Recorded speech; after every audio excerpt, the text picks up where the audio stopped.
12-এর physics ক্লাসে আজকে আমরা শুরু করছি তড়িৎ বিভব এই চ্যাপ্টারটির থিওরি পার্ট। তো দেখো আমরা তড়িৎ বিভব বিষয়টা কী বুঝি, তাকে তড়িৎ বিভব বলি। তো এই পার্টটা মোটামুটি ইলেকট্রোস্ট্যাটিক, যেটা আমরা শুরু করেছিলাম ইলেকট্রিক ফিল্ড চ্যাপ্টার দিয়ে, তারই একটি অংশ।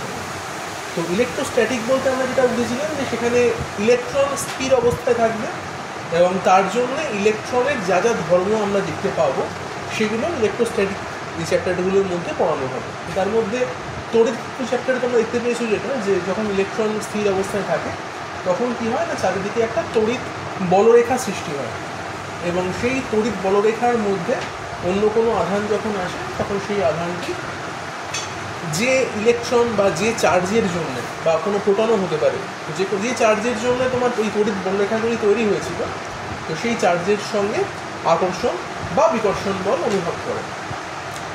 তো সেটা ছিল আমাদের স্থির তড়িতের একটা ধর্ম, যেটাকে আমরা কুলম্ব ফোর্স বলে পড়ে এসেছিলাম। কুলম্বের সূত্র তোমরা সবাই পড়েছো।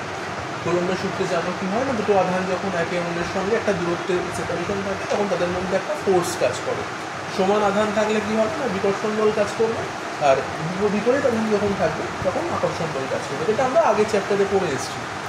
তো এখানে আমরা যেটা শিখবো তড়িৎ বিভব বিষয়টা কীরকম না, এটা হচ্ছে যে তড়িতাহিত কোনো একটা বস্তু, তার এমন একটা অবস্থা যেখান থেকে আমরা বুঝতে পারবো যে ওই বস্তুর সঙ্গে অন্য কোনো বস্তুর যদি কানেকশান ঘটানো যায় তখন আধান কোন দিক থেকে কোন দিকে যাবে। তো যেটা শুরুতে বলছিলাম যে তড়িতাহিত বস্তু, সেটা বলতে আমরা কি বুঝছি? তড়িতাহিত মানে কি না, যে বস্তুটা নিস্তড়িত নয়, যার মধ্যে প্লাস বা মাইনাস আধান রয়েছে, মানে আয়ন্স রয়েছে, এরকম কোনো একটা কিছু। তো বিষয়টা এরকম যে ধরে নেওয়া যাক যে আমাদের কাছে একদম সিম্পল ধরো সোডিয়াম আছে, এনে আছে। তো সোডিয়াম ব্যাপারটা কি নিউট্রাল, তার মধ্যে সমান সংখ্যায় ইলেকট্রন থাকে, সমান সংখ্যায় প্রোটন থাকে। আমরা সবাই জানি সোডিয়ামের পরমাণু ক্রমাঙ্ক কত না 11, সেটা সবাই আমরা জানি। তো 11খানা তার মানে ইলেকট্রন থাকবে আর 11খানা প্রোটন থাকবে, রাইট? এবার সেখান থেকে যদি মনে করা যায় যে আমরা একটা ইলেকট্রন যদি সোডিয়াম থেকে আমরা বার করে নিই, হ্যাঁ, তাহলে একটা মাইনাস আয়ন সোডিয়ামের কমে গেল। তাহলে ছিল কি না, ছিল 11খানা প্লাস আয়ন আর 11খানা মাইনাস আয়ন। এবার যখনই আমি একটা ইলেকট্রন বার করে নিচ্ছি তখন যে সোডিয়ামটা পড়ে থাকবে সেখানে কি হবে, 11খানা প্লাস আয়ন তো রয়েছে, কিন্তু সেখানে যেটা দাঁড়ালো এই মাইনাস আয়নের সংখ্যা একটা কমে গেল। তার মানে এখন কটা মাইনাস আয়ন রয়েছে বা কটা ইলেকট্রন রয়েছে না, 10টা ইলেকট্রন রয়েছে সেখানে। তাহলে আমি যদি 11 থেকে 10 এখানে মাইনাস করি তখন তাহলে কী দেখতে পাবো না, এখানে একটা প্লাস আয়ন এক্সট্রা পড়ে থাকবে। তাই জন্যে সোডিয়ামটা কিন্তু এই মুহূর্তে আর নিস্তড়িত নয়, সেটাকে আমরা বলতে পারি তড়িদাহিত। বুঝা গেল? তাহলে কি হয়েছে দেখো, এখানে যখন 11 প্লাস প্রোটন ছিল, 11 মাইনাস ইলেকট্রন ছিল, সেখানে প্লাসে মাইনাসে কেটে গিয়ে এই সোডিয়ামটা হয়ে গেছিলো নিস্তড়িত। আয়ন্স রয়েছে কিন্তু এমনভাবে রয়েছে যে তাদের মধ্যে এফেক্ট, যে plus effect minus effect cancel করে গেছে, গিয়ে টোটাল আধানের পরিমাণ হয়ে গেছে 0। এখানে কি হয়েছে, এখানে যেই একটা ইলেকট্রন আমি সোডিয়াম থেকে বার করে নিয়েছি, তাহলে এখন যে সোডিয়ামটা পড়ে রইল সেখানে দেখা যাচ্ছে যে 11খানা প্রোটন আর 10টা ইলেকট্রন রইল, তাহলে একটা প্লাস আয়ন এক্সট্রা হয়ে যাচ্ছে। তখন আমি বলছি কি যে এটা তড়িদাহিত হয়েছে। তাহলে একইভাবে যদি আমি একটা ইলেকট্রন বার না করে 2খানা ইলেকট্রন বার করতাম তাহলে এটা দুটো পজিটিভ হতো, 2+ হতো। যদি আমি 2e করতাম তাহলে নিশ্চয়ই এটা 2+ হতো, তাহলে এটা হয়ে যেত সেখানে 9। হ্যাঁ, এরকম বিষয়টা। তো এবারে তার মানে আমি বলতে চাইছিলাম যেটা, যে তড়িদাহিত কোনো বস্তু মানে এরকম আধানওয়ালা, যেখানে হয় প্লাস বেশি আছে বা মাইনাস বেশি আছে। এমনও হতে পারে যে আমি হয়তো এখানে দুটো ইলেকট্রন বার না করে দুটো ইলেকট্রন ঢুকিয়ে দিয়েছি ওর মধ্যে, তাহলে ইলেকট্রনের সংখ্যা বেড়ে যাবে। ইলেকট্রনের সংখ্যা বেড়ে যাওয়া মানে কি, এটা নেগেটিভ আয়ন্স হয়ে যাচ্ছে, নেগেটিভ আধান হয়ে যাচ্ছে, মানে ঋণাত্মক তড়িৎগ্রস্ত হয়ে যাচ্ছে। এমনটা হতেই পারে। তো তেমন যদি হয় তাহলে সেটা যাই হোক না কেন, প্লাস হোক কি মাইনাস হোক, আলটিমেটলি বিষয়টা দেখা যাচ্ছে এটা একটা তড়িদাহিত হয়ে যাচ্ছে। এবার সেই তড়িদাহিত বস্তুর সঙ্গে যদি আমি অন্য কোনো একটা বস্তুকে কানেকশন করি, টাচ করালাম ধরে নাও, বা একটা তার দিয়ে, ধাতুর তার দিয়ে একে অন্যের সঙ্গে সংযোগ স্থাপন করলাম, করতেই পারি, তখন কি হবে না, কোন বস্তু থেকে কোন বস্তুতে আধানের প্রবাহ ঘটবে সেটা ঠিক করে দেয় যে তড়িৎ বিভবটা কার কেমন, মানে কোন বস্তুটা কোন তড়িৎ বিভবে আছে বা কী অবস্থায় আছে তার উপর ডিপেন্ড করবে যে আধানের এই যে প্রবাহ সেটা কোন দিকে হবে, কোন বস্তু থেকে কোন দিকে হবে, বুঝা গেল? আচ্ছা, তো এইটা হলো তড়িৎ বিভবের মেন কনসেপ্ট। যে বিভব বলতে তাহলে আমি কী বুঝি? বিভব বলতে একটা এমন জিনিসকে বুঝবো, আমরা একটা বস্তুর অবস্থাকে বুঝবো, যে অবস্থার জন্য আধানকে ও হয় নিজের থেকে দূরে কোনো একটা জায়গায় পাঠাবে, অন্য বস্তুতে পাঠাবে, বা অন্য বস্তু থেকে আধানকেও নিজের দিকে নিয়ে আসবে। এই হচ্ছে বিষয়।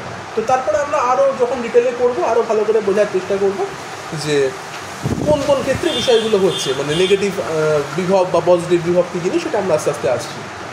তো তারও আগে যেটা আমাদের পরীক্ষার জন্য ইম্পর্টেন্ট, সেই জিনিসটায় ঢুকে যাচ্ছি, সেটা হচ্ছে তড়িৎ বিভবের ডেফিনেশন। কাকে বলে তড়িৎ বিভব?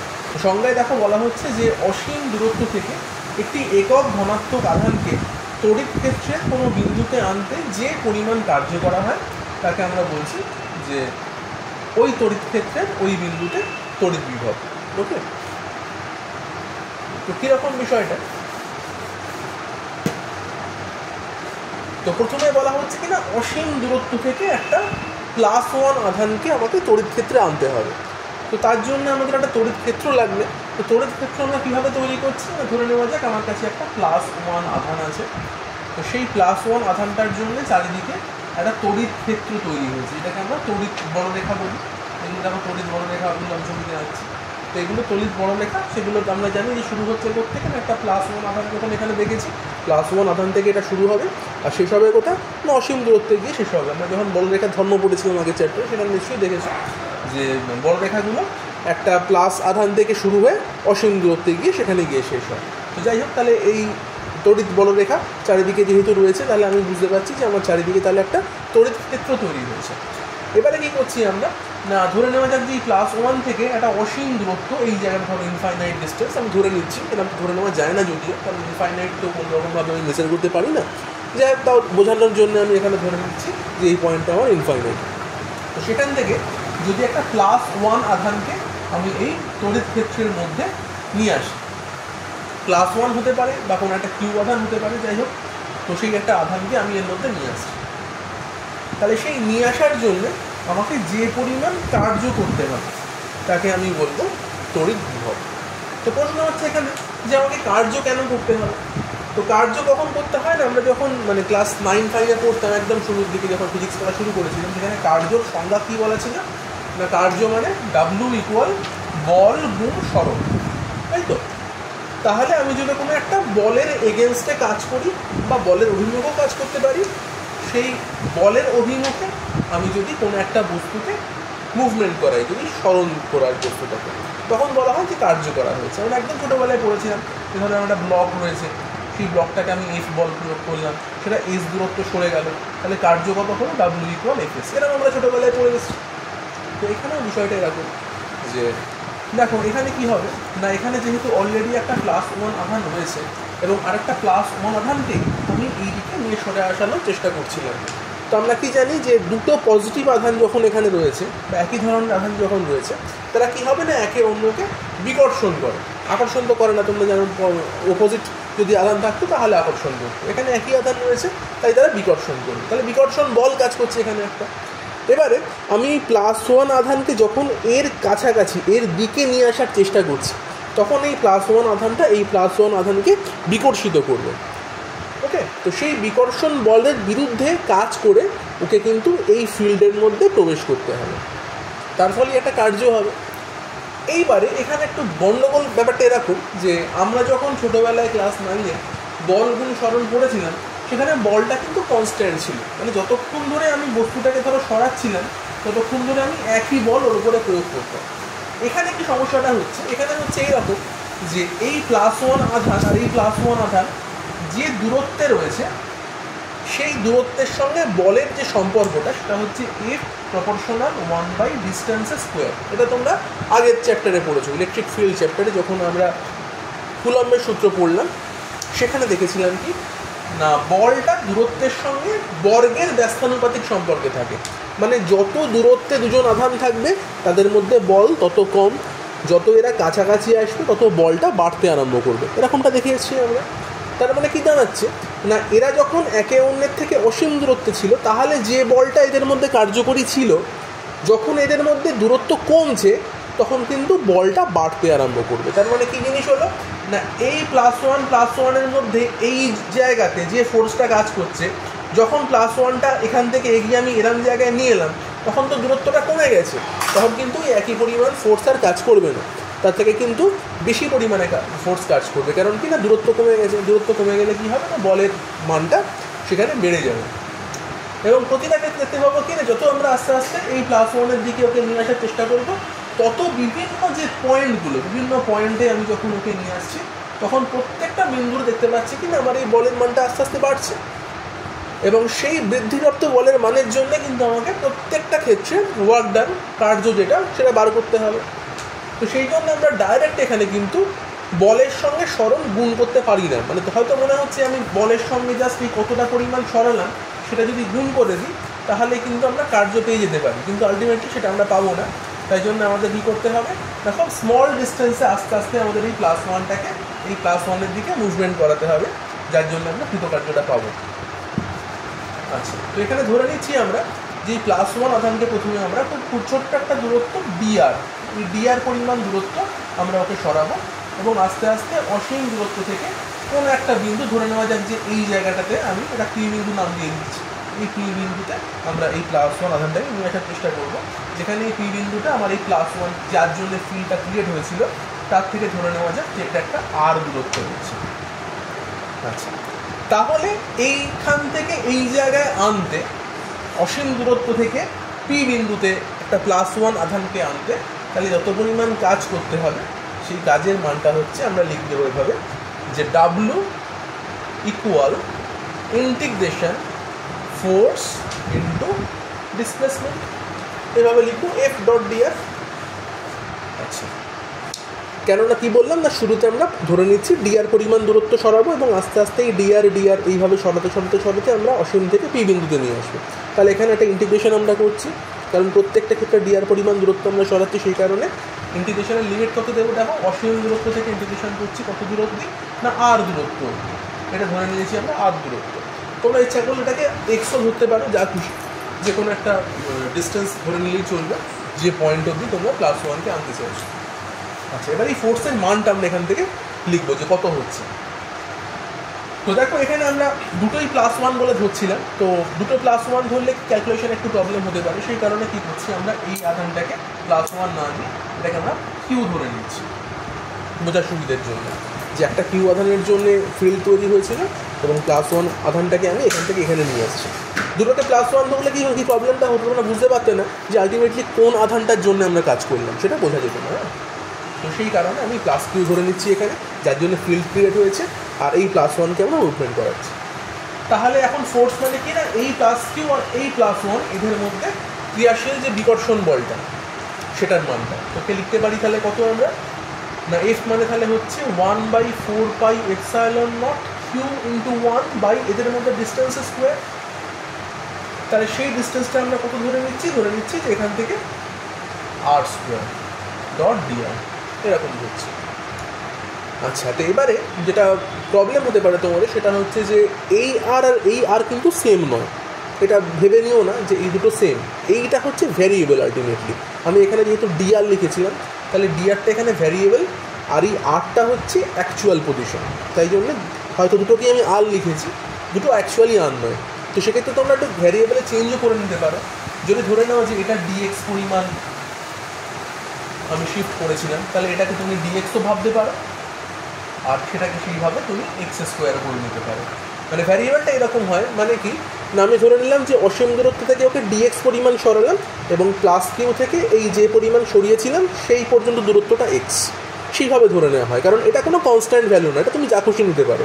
যে আমি ওকে যদি dy পরিমাণ সরাতাম তাহলে q থেকে সেই পজিশনটা হতো y, এরম ভাবতে পারো। আর এই আরটা কিন্তু এটা অ্যাকচুয়াল পজিশন, যে অসীম থেকে আমি একে +q এর r দূরত্বে আনছি, এটা ডেফিনিট, এটা কনস্ট্যান্ট, কিন্তু এগুলো কনস্ট্যান্ট নয়। তো সেগুলোকে তুমি তাহলে dxও লিখতে পারো। তাহলে আমি dxই লিখছি আপাতত বোঝার সুবিধার জন্য, ওকে, dr লিখলাম না, তাহলে dx/x²।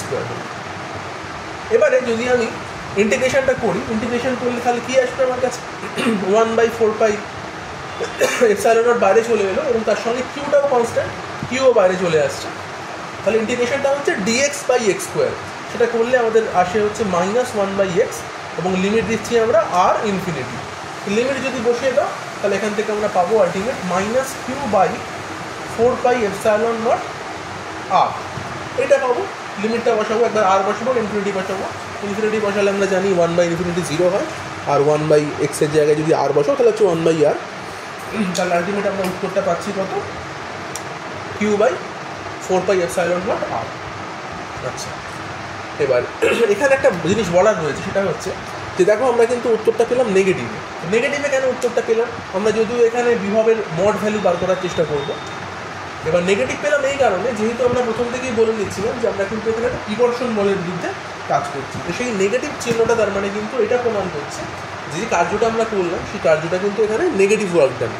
সবসময় মনে রাখবে যখন ওয়ার্ক ডান দু রকমের হয়, পজিটিভ অ্যান্ড নেগেটিভ।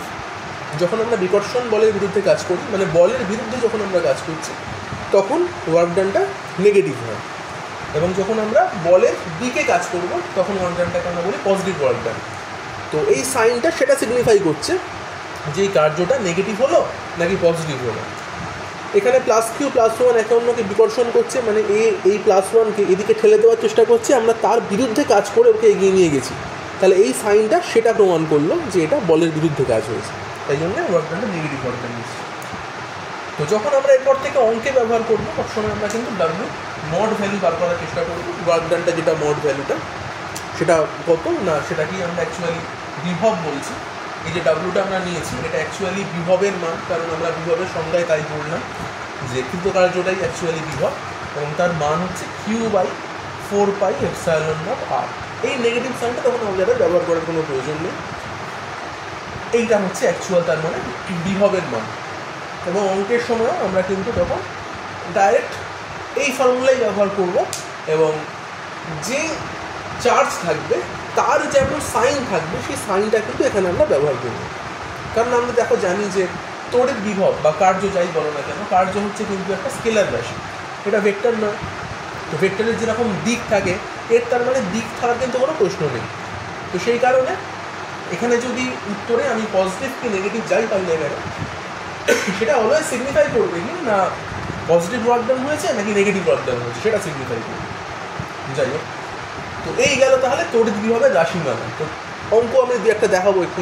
তো বিভবের তার মানে মানটা সবসময় মনে রাখবে যে একটা যখন কিউ আধান থাকবে এবং সেই কিউ আধানের জন্য যখন আমাকে কোনো একটা দূরত্বে বিভব বার করতে হবে, তখন তার মান হচ্ছে q/4πε0 r।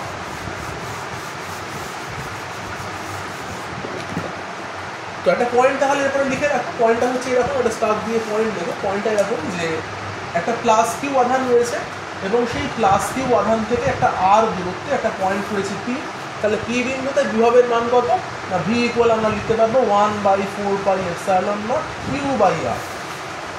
এটা প্লাস ছিল তাই হয়েছে +q/r। যদি -q নিয়ে থাকো, -q এর জন্য v এর মান হয়ে যাচ্ছে 1/4πε0 -q/r। তাহলে যেমন সাইনের আধান আমাদের কাছে থাকবে, আমরা সেই আধানের সাইন ওয়াইজ এখানে বিভবের মানটা কিন্তু ক্যালকুলেট করব। ওকে, তার সঙ্গে লিখে রাখো যে এটি একটি স্কেলার রাশি এবং এর কোনো অভিমুখ নেই, এটা ভেক্টর নয়, এটা স্কেলার রাশি, এর কোনো অভিমুখ নেই। এটা সেকেন্ড পয়েন্ট লিখবো। নাম্বার 3, থার্ড পয়েন্ট লেখো যে কোনো একটা বদ্ধ পথে যদি আমরা একটা আধানের পূর্ণ পরিক্রমণ করি, একটা আধানকে যদি আমি ফুল ঘুরিয়ে নিয়ে আসি, একটা বদ্ধ পথ বরাবর যদি আমি আধানটাকে এরকমভাবে ঘুরিয়ে নিয়ে আসি, তাহলে সেক্ষেত্রে কি হয় না, কৃতকার্যের মান হয় 0। তার মানে কি দাঁড়ালো যে কোনো একটা বদ্ধ পথের প্রতিটি বিন্দুতে বিভবের মান সমান হয় এবং যে কোনো দুটো বিন্দুর মধ্যে বিভব পার্থক্য তাহলে 0 হয়ে যাচ্ছে।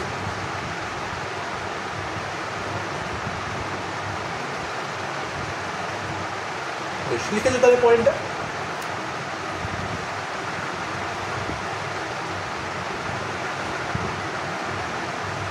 আচ্ছা, নেক্সট পয়েন্ট দেখো, বিভবের একক হচ্ছে ভোল্ট। আমরা এসআই পদ্ধতিতে সমস্ত অঙ্কগুলো করবো এবং এসআই পদ্ধতি ব্যবহার করবো, সেই জন্য বিভবের একক হয়ে যাচ্ছে ভোল্ট। আচ্ছা, তো 1 ভোল্ট বিষয়টা কি তাহলে? 1 ভোল্ট বলতে আমরা কি বুঝি, লিখে রাখো। 1 ভোল্ট বলতে আমরা কি বুঝবো না, অসীম দূরত্ব থেকে 1 কুলম্ব আধানকে তড়িৎ ক্ষেত্রের কোনো বিন্দুতে আনতে যদি 1 জুল কার্য করা হয়ে থাকে, তাহলে ওই বিন্দুর বিভবকে আমরা বলছি 1 ভোল্ট। কিছুই না, আমরা যেটা বিভবের সংজ্ঞা বলেছিলাম যে একটা একক ধনাত্মক আধানকে অসীম দূরত্ব থেকে তড়িৎ ক্ষেত্রের মধ্যে আনতে যে কার্য করছে সেটাকে বিভব বলেছিলাম। এখানে ভোল্টের সংজ্ঞাটা একই রকম, কিন্তু এখানে আমরা শুধুমাত্র একক উল্লেখ করলাম। আমি আর এখানে একক ধনাত্মক আধান বললাম না, তার বদলে কি বললাম না 1 কুলম্ব আধানকে যদি আমি নিয়ে আসি এবং তার জন্য যদি 1 জুল কার্য করা হয়, কার্যের একক, সেইভাবেই সংজ্ঞাগুলো দেওয়া হচ্ছে। আচ্ছা, তো 1 ভোল্ট এই জিনিসটাকে তাহলে কিন্তু আমরা সিজিএসেও লিখতে পারি। কীভাবে লিখতে পারি দেখে নাও একটু। ভোল্ট যেহেতু একটা এসআই ইউনিট, তো অনেক সময় হতে পারে যে আমাদের পরীক্ষাতে হয়তো সিজিএস ইউনিটে অঙ্ক করতে গেল, তো তখন তো আমরা পারবো না, তখন তো করতে হবে অঙ্কটা। কীভাবে করবো তাহলে 1 ভোল্ট মানে তাহলে কী জানাচ্ছে? 1 ভোল্ট মানে হচ্ছে 1 জুল বাই 1 কুলম্ব। তাহলে জুল থেকে আমরা যদি জিনিসটাকে সিজিএসে কনভার্ট করি, 1 জুল মানে হচ্ছে 10⁷ আর। আচ্ছা, 1 কুলম্ব মানে যদি আমি সেটাকে সিজিএসে নিয়ে যাই, সেটা হয়ে যায় 3 × 10⁹ ESU। তাহলে উপর নিচে যদি কেটে দেওয়া যায়, তাহলে এখান থেকে দাঁড়াচ্ছে আমার 1/300 ESU বিভব বা ESU ভোল্ট, এমন অনেকে লেখে। সিজিএসে সবসময় মনে রাখবে যে কোনো ইউনিটকে আমরা ESU লিখতে পারি। আধানের ইউনিটও সেখানে ESU, বিভবের ইউনিটও সেখানে ESU। তাই জন্য ESU শব্দটা লিখলে তার মানে সেটাকে সিজিএস বোঝাচ্ছে। তাহলে 1 ভোল্ট মানে হচ্ছে 1/300 ESU বিভব। এটা হচ্ছে আমার সিজিএস ইউনিট। এটা সিজিএস ইউনিটের বিষয়টা হলো, আর এটা ছিল আমার এসআই ইউনিট। তাহলে বিভবের এসআই ইউনিট হচ্ছে ভোল্ট, আর সিজিএস ইউনিট হচ্ছে ESU বিভব। তাহলে 1 ESU বিভব মানে 300 ভোল্ট হয়ে যাচ্ছে। যদি আমাকে বলে যে ESU থেকে ভোল্টে কনভার্ট করার জন্য, সেক্ষেত্রে 1 ESU মানে হচ্ছে 300 ভোল্ট। আচ্ছা, আর এটাকে অন্যভাবেও লিখতে পারি, যেমন ধরো 1 ভোল্ট যদি আমি লিখি, সেক্ষেত্রে এটাকে লেখা যায় 10⁸ ENU বিভব। এইভাবেও লেখা যায় ESU ENU, এরকম দুরকমভাবেই আমি লিখে দিলাম লেখাটা। আচ্ছা, তার সঙ্গে আরেকটা পয়েন্ট এখানে যোগ করে নাও। পয়েন্টটা হচ্ছে যে পৃথিবীর বিভবকে সবসময় আমরা 0 ধরি, 0 ধরি, হ্যাঁ, পৃথিবীর বিভবকে। এবং যে কোনো বস্তুর বিভব পৃথিবীর সাপেক্ষে কিন্তু নির্ণয় করা হয়। যে কোনো জিনিসের বিভবকে ধরো আমি বললাম যে একটা বস্তু আছে, তার বিভব 10 ভোল্ট, তাহলে সেটা কার রেসপেক্টে না পৃথিবীর রেসপেক্টে আর কি। সবসময় যার জন্য আমরা পৃথিবীকে ধরে নিচ্ছি 0 ভোল্টে আছে। এবং আরেকটা জিনিসও বলে রাখি, সেটা হচ্ছে যে পৃথিবীকে আমরা বলি ওশিয়ান অফ ইলেকট্রনস। সেখানে আমরা ধরে নিচ্ছি যে ইলেকট্রনের জন্য সমুদ্র রয়েছে, একটা নেগেটিভ চার্জের সমুদ্র রয়েছে। এবং যে কোনো পজিটিভ জিনিসকে যদি আমি আর্থের সঙ্গে কানেক্ট করি, সেখানে দেখব যে আধানের প্রবাহটা তাহলে সেই অনুযায়ী মানে ঘটবে। যে আমি পৃথিবীকে নেগেটিভ আধান ধরলে যেরকমভাবে পজিটিভ থেকে নেগেটিভের দিকে আধানের ফ্লো হয়, সেরকমভাবে বিষয়টা হবে। যেমন ধরে নাও যে আমরা ছোটোবেলায় যখন ক্লাস 9-10-এ পড়তাম, সেখানে দেখেছিলাম যে তড়িৎ প্রবাহের ক্ষেত্রে যে সবসময় ব্যাটারির ধনাত্মক প্রান্ত থেকে ঋণাত্মক প্রান্তের দিকে কারেন্টের ফ্লো হয়, তড়িৎ প্রবাহ হয় পজিটিভ থেকে নেগেটিভের দিকে। তার মানে উল্টোভাবে কী হচ্ছে, আমরা জানি কারেন্ট যেদিকে ফ্লো হয়, ইলেকট্রন তার উল্টো দিকে ফ্লো হয়, সবাই আমরা জানি। তার মানে ইলেকট্রন কিন্তু নেগেটিভ বিভব থেকে পজিটিভ বিভবের দিকে ফ্লো করে। তার মানে যেটা বলছিলাম একটু আগে, যে আমি যদি একটা ধনাত্মক বিভবওয়ালা কোনো বস্তুকে পৃথিবীর সঙ্গে কানেক্ট করাই, এই যে এই চিহ্নটা আমি এখানে আঁকলাম, এটাকে বলা হয় গ্রাউন্ড করা। গ্রাউন্ড করা মানে পৃথিবীর সঙ্গে কানেক্ট করা হচ্ছে।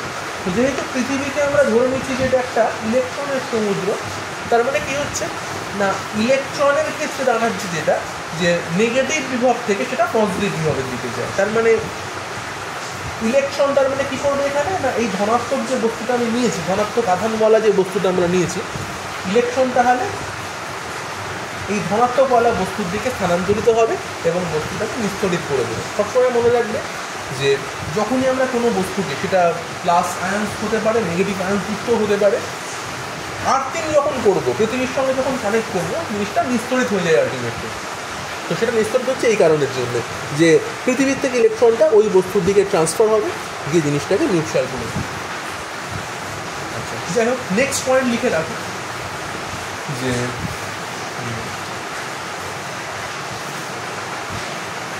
যে কোনো তড়িতাহিত বস্তুকে পৃথিবীর সঙ্গে যুক্ত করলে বস্তুর বিভব 0 হয়।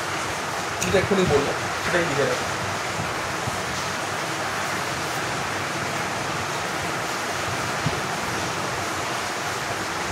আর বস্তুর বিভব ধনাত্মক না ঋণাত্মক কীভাবে বুঝবো আমরা যেমন শুরুতেই আজকে পড়ানোর শুরুতেই বলছিলাম যে বিভব হচ্ছে কোনো একটা বস্তুর অবস্থাকে বোঝাচ্ছি, সেটা ধনাত্মক আধানযুক্ত বস্তু নাকি ঋণাত্মক আধানযুক্ত বস্তু, সেই বস্তুর অবস্থাকে সিগনিফাই করছে বিভব বিষয়টা।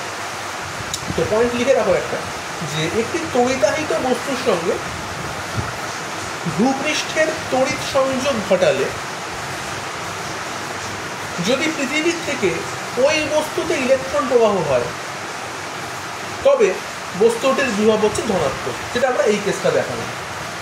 কি বললাম আবার বলছি, তড়িতাহিত বস্তুর সঙ্গে ভূপৃষ্ঠের তড়িৎ সংযোগ ঘটালে যদি পৃথিবীর থেকে ওই বস্তুতে ইলেকট্রন প্রবাহ হয় তবে বস্তুটির বিভব হচ্ছে ধনাত্মক।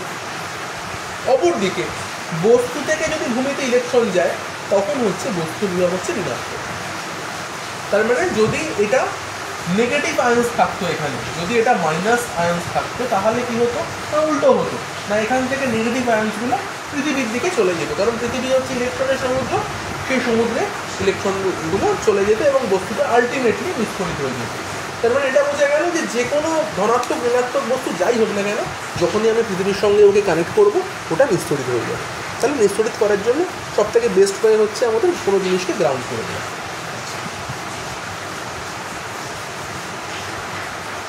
নেক্সট যেটা চলে আসো সেটা হচ্ছে যে তড়িৎ ক্ষেত্র প্রাবল্য এবং বিভবের মধ্যে রিলেশন। আমরা আগের চ্যাপ্টারে যেখানে কুলম্বের সূত্র পড়েছিল সেই চ্যাপ্টারে আমরা তড়িৎ ক্ষেত্র পড়েছি, তড়িৎ ক্ষেত্র প্রাবল্য পড়েছি। তো সেই ক্ষেত্র প্রাবল্যের সঙ্গে বিভবের সম্পর্ক কী আমি ছোট্ট করে একটু মনে করিয়ে দেবো যে তড়িৎ ক্ষেত্র প্রাবল্য বিষয়টা কী ছিল। সেটা ছিল এরকম, যদি একটা প্লাস কিউ আধান আমরা নিই এবং সেই প্লাস কিউ আধানের জন্য চারিদিকে কী হয়, একটা তড়িৎ বলরেখা সৃষ্টি হয় এবং সেই তড়িৎ বলরেখা কী করে, যদি অন্য কোনো আধান তার মধ্যে থাকে তাহলে সেই আধানের উপরে একটা বল প্রয়োগ করে। সেটা আকর্ষণ বল হতে পারে বা বিকর্ষণ বল হতে পারে, ডিপেন্ডিং অন যে আমি কোন চার্জকে ওখানে ঢুকিয়েছি, প্লাসকে ঢুকিয়েছি নাকি মাইনাসকে ঢুকিয়েছি। যাই হোক, তো সেই প্লাস কিউ আধান থেকে ধরে নেওয়া যায় একটা আর রয়েছে, কোনো একটা বিন্দু রয়েছে পি বিন্দু, সেখানে যদি কোনো একটি আধান থাকে তাহলে সেই আধানের উপরে ইলেকট্রিক ফিল্ড বা তড়িৎ ক্ষেত্র প্রাবল্য তার মান কত হয় আমরা দেখেছিলাম, মান হচ্ছে 1/4πε0 Q/r²। এটা ছিল ই এর মান। আর আজকে আমরা যেটা পড়লাম বিভব, সেটা কত হলো না, বি এর মান হচ্ছে 1/4πε0 Q/r। তাহলে বুঝতেই পারছো যে একটা আর এর শুধুমাত্র ডিফারেন্স রয়েছে, এটাতে একটা r² রয়েছে আর এটাতে শুধু আর রয়েছে। তার মানে খুব সহজে আমরা এখান থেকে কী লিখতে পারি, যে এই ভি এর সঙ্গে যদি আমি এখানে একটা আর ভাগ করে দিই তাহলে সেটা ই হয়ে যায়। তার মানে খুব সহজ হিসাবে ইকুয়াল হচ্ছে v/r, এরকম জিনিসটা। কিন্তু এত সহজেও ব্যাপারটা নয়, যতটা সহজে আমি দেখালাম, এটা মান ওয়াইজ দেখাচ্ছি। কিন্তু যেহেতু ইলেকট্রিক ফিল্ড যেটা, সেটা তো স্কেলার জিনিস নয়, তাই জন্য আমি এত সহজে কিন্তু v/r লিখতে পারি না। এটা একটা ভেক্টর রাশি এবং বিভব একটা স্কেলার রাশি। সেই কারণে যেটা হবে যে আমি অঙ্কের সুবিধার জন্যে বা তুমি ধরো মান ওয়াইজ এরকমটা ভাবতেই পারো যে ই ইকুয়াল v/r বা ভি ইকুয়াল ই ইন্টু আর, এমনটা ভাবতেই পারো মান অনুযায়ী। কিন্তু অ্যাকচুয়ালি এমনটা এত সহজে হয় না। তো কী হয় সেটা একটু দেখাচ্ছি। তো দেখো, আমরা যখন ভি পড়েছিলাম, বিভব পড়েছিলাম, সেখানে আমরা বলেছিলাম যে বিভব হচ্ছে কি জিনিস, একটা কার্যের মান বোঝায়, যে কার্য কত। এবং সেখানে আমরা লিখেছিলাম ইন্টিগ্রেশন f.dr বা dx লিখেছিলাম ওখানে যখন ক্যালকুলেশনটা করেছিলাম সেখানে। তো এফ বলতে কী বোঝাচ্ছে না, দুটো আধানের মধ্যে ক্রিয়াশীল বল বা কুলম্ব বল যাই বলো না কেন। তো যখন একটা কিউ আধান থাকে আর একটা +1 আধান থাকে, দুজনের মধ্যে ক্রিয়াশীল বলটাই কিন্তু অ্যাকচুয়ালি ইলেকট্রিক ফিল্ড। ভালো করে খেয়াল করে দেখো, ফোর্সটা কী হতো, যদি এখানে একটা প্লাস কিউ থাকতো, এখানে একটা কিউ প্রাইম থাকতো, তাহলে ফোর্স কত হতো, ফোর্স হতো Q/4πε0 ডিস্টেন্স স্কোয়ার, এই হতো। কিন্তু এখানে যখন কিউ প্রাইম না থেকে যখন একটা +1 আধান থাকবে, তখন পি বিন্দুতে যে মানটা হবে, বলের যে মানটা হবে, তাকে কিন্তু আমরা বলছি ইলেকট্রিক ফিল্ড। তার মানে একটা কিউ আধান একটা +1 আধান, এদের মধ্যে যে বলটা কাজ করবে সেই বলটাকে আমরা লিখে ফেলেছি কিন্তু ইলেকট্রিক ফিল্ড। বোঝা গেল? তার মানে কি হয়েছে না, বিভবটা কি, বিভবটা অ্যাকচুয়ালি E.dr, নট F.dr। এবং আমি বলতেই পারি এফ ডট ডি এর কোনো প্রবলেম নেই, কিন্তু যখন একটা +1 থাকে একটা Q1 থাকে তখন দুজনের মধ্যে বলটাকে আমি লিখতে পারবো ই ডট ডি আর। ওকে, এফ লিখলেও কোনো ভুল নেই, কিন্তু ডেফিনেট করে যদি লিখতে হয় তাহলে আমাকে ই ডট ডি আর লিখতে হবে। কারণ অবশ্যই এরা দুজনে কিন্তু vector, E vector dot D R vector, তাকে আমি লিখছি ভি। এবং এখানে আমি একটা নেগেটিভ সাইন আগে থেকেই নিয়ে নিতে পারি, কেন নাকি আমরা বুঝে গেছি যখন আমরা ক্যালকুলেশনটা করলাম একটু আগে, সেখানে দেখে নিয়েছিলাম যে এখানে যে কার্যটা হচ্ছে সেটা কিন্তু নেগেটিভ ওয়ার্ক ডান হচ্ছে, কারণ বলের বিরুদ্ধে কার্য হচ্ছে, সেই কারণে ভি ইকুয়াল আমি লিখতেই পারি minus of integral E dot D R. একই রকমভাবে ইকে আমরা কি লিখতে পারি, আমরা যখন ডেরিভেটিভ শিখেছি নিশ্চয়ই অঙ্কে, সেখানে গিয়ে দেখতে পাচ্ছিলাম যে আমি ইন্টিগ্রেশনকে ডেরিভেটিভও কনভার্ট করতে পারি। তো সেখানে ই কী দাঁড়াচ্ছে, ই হচ্ছে আমার মাইনাস ডিভি ডিআর, তার সঙ্গে একটা আর ক্যাপ এমন লিখতে পারি, কারণ ডিভি ডিআর ইটসেলফ একটা স্কেলার রাশি, তার সঙ্গে আমি যদি একটা একক ভেক্টর গুণ করি তার মানে আলটিমেট জিনিসটা ভেক্টর হচ্ছে। ভেক্টর মানে আমি কি জানি, মানের সঙ্গে দিক থাকতে হয়, তাহলে ডিভি ডিআর একটা মান আর আর ক্যাপ আমাকে একটা ডিরেকশন দেখাচ্ছে যে কোন দিকে ফিল্ডটা থাকছে। নিশ্চয়ই জানো যে +Q থেকে -Q এর দিকে ইলেকট্রিক ফিল্ড অলওয়েজ কাজ করে, তাহলে ডিরেকশন দিতেই হবে যে কোন দিক থেকে কোন দিকে ফিল্ড কাজ করছে, তাহলে এই আর ক্যাপটা সেই দিকটাকে নির্দেশ করছে যে ফিল্ড ডিরেকশনটা বড় রেখার দিকটা কোন দিকে, সেটা আর ক্যাপ সিগনিফাই করছে। ওকে, আর যখন আমরা শুধুমাত্র মড মান লিখবো, যে মড মান অফ ই এর মড ভ্যালু, সেটা কিন্তু আমাকে ডিভিডিআরটাই দেবে, শুধুমাত্র ডিভিডিআর বা মাইনাস ডিভিডিআর এটা বললেই আমি ই এর মড মানটা পেয়ে যেতে পারছি।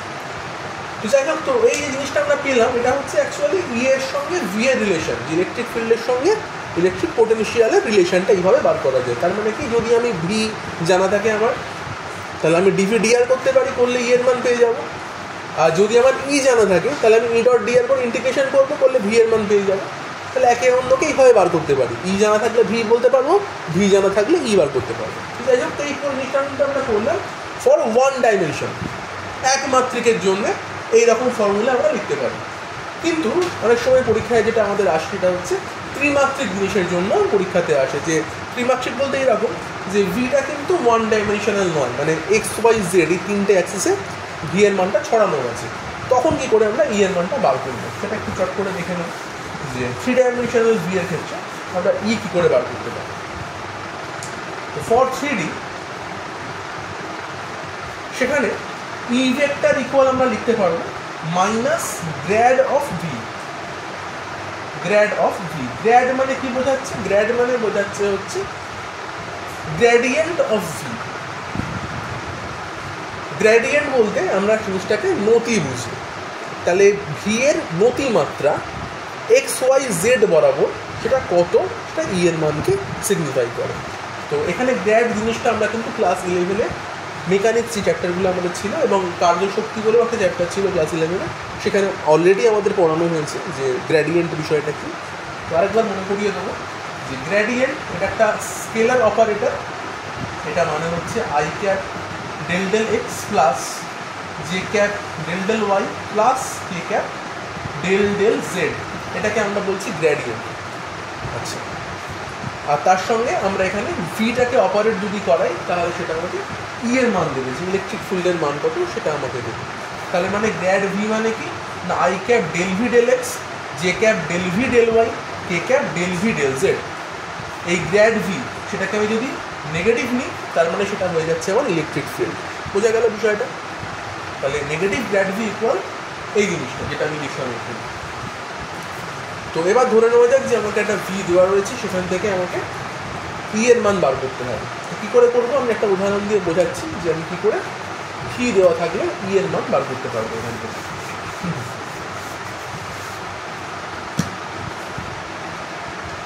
ধরো দেওয়া রয়েছে যে ভি এর মানটা ভি ইকুয়াল ধরো রয়েছে 2x y স্কোয়ার জেড, এরকম ছোট্ট একটা দিলাম আমি, আরও জটিল থাকতেই পারে। একটা ইজি উদাহরণ নিয়ে প্রথমে দেখবো যে ভি এর মান যদি এমন থাকে, এবং আমাকে বলা হলো যে 1, 2, 3 এইরকম একটা বিন্দুতে ইলেকট্রিক ফিল্ডের মান নির্ণয় করে। Find electric field E at 1, 2, 3 এরকমটা বলবো যে ভি দেওয়া রয়েছে, ই এর মান বার করা কোন কোন জায়গাতে না 1, 2, 3 পয়েন্টে বার করা।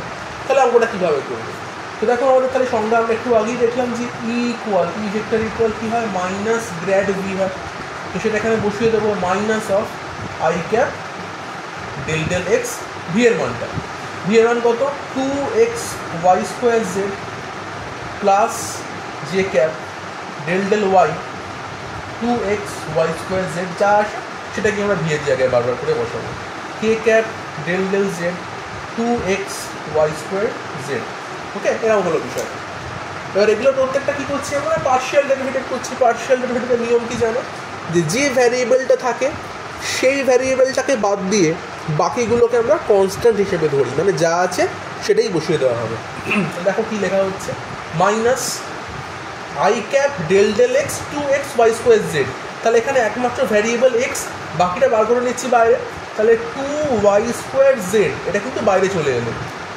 ভ্যারিয়েবল এখানে এক্স ছিল তাই এক্সের জন্য ডেরিভেটিভটা হবে। তার মানে কি দাঁড়াচ্ছে আই ক্যাপ ডেল এক্স হয়ে গেল পার্টটা। পরেরটাই যাচ্ছি জে ক্যাপ। দেখো এখানে হচ্ছে কি ওয়াই ভ্যারিয়েবল, তাহলে ওয়াইটাকে বাদ দিয়ে বাকি যা থাকবে সেটাকে আমি কনস্ট্যান্ট ধরে নেবো। তাহলে কি আছে 2xz, তাহলে সেটাকে বাইরে বার করে লিখবো। 2xzকে বাইরে বার করে নিলাম। তারপরে J cap del del Y of y² এরকমভাবে লিখছি। প্লাস কী রয়েছে K cap del del Z of 2xy² Z. তাহলে এখানে জেড ভ্যারিয়েবল তাই জেডটাই ভ্যারিয়েবল, বাকি 2xy² কনস্ট্যান্ট সেটা বাইরে চলে আসবে। তাহলে হয়ে যাচ্ছে plus 2xy² k cap del del Z of z bracket close. এই হচ্ছে অঙ্কটা, খুব সহজ। এখান থেকে ডেল এক্স ক্যান্সেল হয়ে যাচ্ছে, ডেল জেড ক্যান্সেল হয়ে যাচ্ছে। Del del Y of y² মানে হয় 2y। তো সেগুলো বসিয়ে দেবো আমরা তাহলে পরের ক্ষেত্রে। তাহলে দাঁড়াচ্ছে মাইনাস, এটা 1 হয়ে গেল, তার মানে কি হলো আই ক্যাপ 2y² জেড হলো প্রথম টার্মটা বেরোলো। পরের টার্মটা কী হচ্ছে দেখো, এখান থেকে y² ডেরিভেটিভ করলে হয় কি 2y, তাহলে 2y বেরোবে। তার মানে কি 2 × 4xyz j cap plus del del z মানে 1, তাহলে হয়ে যাচ্ছে কি 2xy² কে ক্যাপ হলো বিষয়টা। এবারে আমাদের করতে হবে কি না, বলেছে যে ফাইন্ড ই অ্যাট 1, 2, 3 পয়েন্ট। তাহলে আমি ই এর মানটা বার করে ফেলেছি, কিন্তু এবার আমাদের কী করতে হবে না 1, 2, 3 এই পয়েন্টে বার করতে হবে। মানে এক্সের জায়গায় 1 বসাবো, ওয়াইয়ের জায়গায় 2 বসাবো, আর জেডের জায়গাতে 3 বসাবো। এই হচ্ছে কাজ। এই ওপরের লাইনটা মুছলাম, এখানেই আমি মানটা বসিয়ে দিচ্ছি।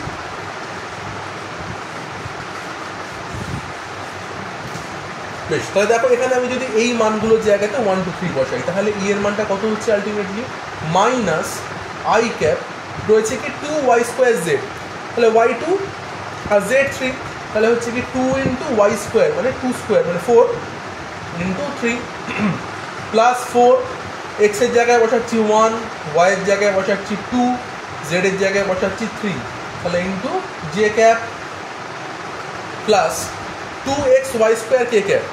তাহলে 2x কত 1, y কত 2, তাহলে 2a² মানে 4 হবে, এটা 4 লিখে দিচ্ছি একেবারে ইন্টু কে ক্যাপ। তাহলে এই হলো, যেটা বুঝলাম। তাহলে কি এলো আমার আলটিমেটলি মাইনাস 24 আই ক্যাপ। ভালো করে ক্যালকুলেশনটা করে দেখো, 3 4 12 2 24 প্লাস 3 2 6 4 6 24 জে ক্যাপ প্লাস 4 × 2 8 কে ক্যাপ। তাহলে এটা হচ্ছে আমার কিন্তু আলটিমেটলি ই ভেক্টরের মানটা, ই ভেক্টরটা পেলাম আমি কত 24 I cap plus 24 J cap plus 8 cap, পুরোটার সঙ্গে মাইনাস সাইন দিয়েছে। তো ব্র্যাকেটটা উঠলে সবকটাই মাইনাস হয়ে যাবে। তো সেটাই হচ্ছে ই ভেক্টরের মান। যদি আমাদের অনেক সময় হতে পারে যে ই এর ভ্যালু বার করতে বলতে পারে যে ই এর মড ভ্যালু কত, তাহলে আমরা ভেক্টরে যেভাবে কাজ করি সেভাবেই করবো। মানে √24² প্লাস 24² প্লাস 8² এটা করে যে মানটা হবে সেই মানটাই কিন্তু আমরা ই এর মড ভ্যালু হিসেবে ব্যবহার করব। তো আজকের ক্লাসে আমরা এই অবধি করাচ্ছি। তড়িৎ বিভব কাকে বলে আমরা শিখলাম, এবং তড়িৎ বিভবের যে বিভিন্ন বিষয়গুলো, বিভিন্ন ধর্মগুলো, সেগুলো নিয়ে কিছু পয়েন্টস আমরা বললাম, এবং তার সঙ্গে আমরা প্রাবল্যের সঙ্গে বিভবের রিলেশন বার করতে শেখালাম, এবং 3D বিভব কী করে বার করতে হয়, 3D বিভবের ক্ষেত্রে ই এর মান কী করে বার করতে হয় সেই ক্যালকুলেশনটা আমরা দেখালাম। আজকের মতো ক্লাসটা এখানেই শেষ করবো।